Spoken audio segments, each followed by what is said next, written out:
여러분, 뉴스케일 파워 기억하시죠?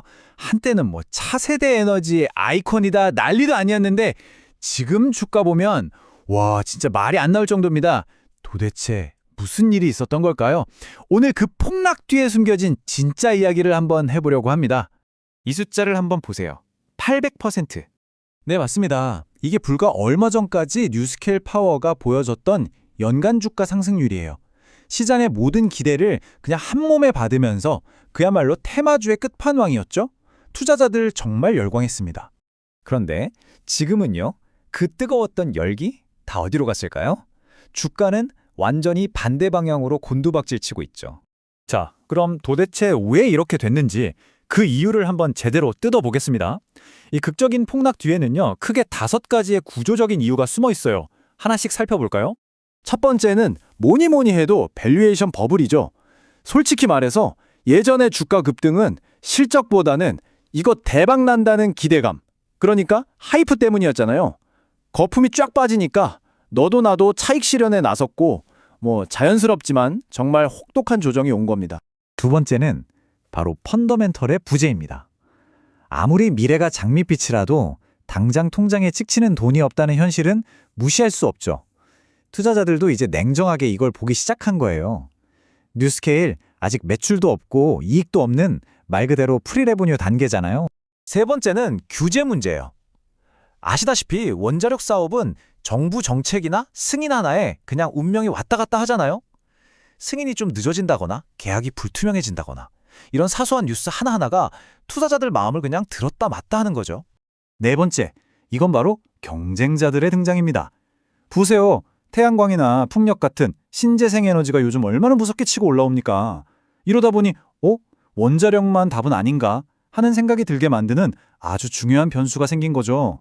그리고 마지막 5번째는 시장 전체의 분위기 탓도 있습니다. 요즘 시장 보면 돈이 막 변동성 큰 성장주에서 안전한 곳으로 옮겨가는 흐름이 뚜렷하잖아요. 당연히 원자력 테마주도 이 거대한 흐름을 피해갈 수는 없었던 거죠. 자, 이렇게 문제점만 쭉 늘어놓고 보니까 와, 진짜 암울하죠? 원전 테마는 이제 끝났구나 싶으실 수도 있어요. 그런데 정말 그럴까요? 하지만요, 이런 단기적인 주가 폭락 뒤에는 이 산업을 아주 단단하게 받치고 있는 장기적인 성장 엔진이 있거든요. 바로 이 부분 때문에 이야기가 훨씬 더 재밌어집니다. 이게 바로 핵심입니다, 여러분. 한번 보세요. 첫째, 요즘 다들 탈탄소 하잖아요. 그러려면 안정적인 에너지는 필수고요. 둘째, AI 데이터 센터 같은 거 이거 전기 먹는 하마거든요. 24시간 돌아가니까 전력 수요가 말 그대로 폭증하고 있어요. 그리고 마지막으로 기존 대형 원전의 단점을 확 줄인 SMR, 바로 이 소형 모듈 원자로 기술의 엄청난 잠재력. 이 세 가지 거대한 흐름이 만나는 바로 그 지점에 원자력이 딱 서 있는 겁니다. 그러니까 단기적인 주가 움직임하고는 별개로 봐야 한다는 거죠. 원자력은요, 앞으로 국가 에너지 전략에서 탄소 배출 없이 안정적으로 기저전력을 공급할 수 있는 거의 유일한 대안으로 계속해서 주목받고 있다는 점, 이걸 꼭 기억하셔야 합니다. 자, 그럼 우리 같은 투자자 입장에서는 앞으로를 어떻게 봐야 할까요? 제가 시간을 3단계로 나누어서 구체적인 시나리오를 한번 그려봤습니다. 이 로드맵을 한번 보시죠. 앞으로의 길이 좀 그려지실 거예요. 먼저 단기, 앞으로 한 6개월에서 1년. 이때는 어쩔 수 없어요. 뉴스 하나하나에 주가가 춤을 출 겁니다. 하지만 중기, 그러니까 1년에서 3년 사이로 들어가면 얘기가 달라져요. 이때 나오는 첫 상업계약, 이게 진짜 중요한 변곡점이 될 거고요. 그리고 장기적으로는요, 실제 원전을 짓고 시장 점유율을 얼마나 늘려가는지가 진짜 가치를 보여주게 되겠죠.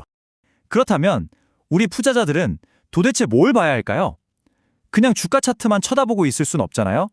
이 회사의 미래를 결정할 핵심 체크리스트를 딱 정리해봤습니다.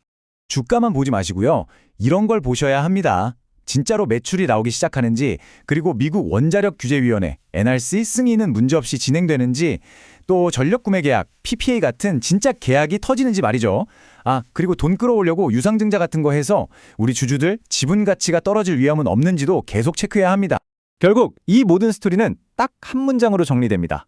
언젠가는 대박 날 거다라는 어마어마한 미래에 대한 기대감, 그리고 근데 지금 당장은 돈 한 푼 못 번다는 차가운 현실.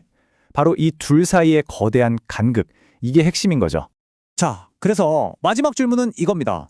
이 어마어마한 장기적인 꿈, 과연 지금 당장의 이 살벌한 리스크를 감수할 만한 가치가 있을까요?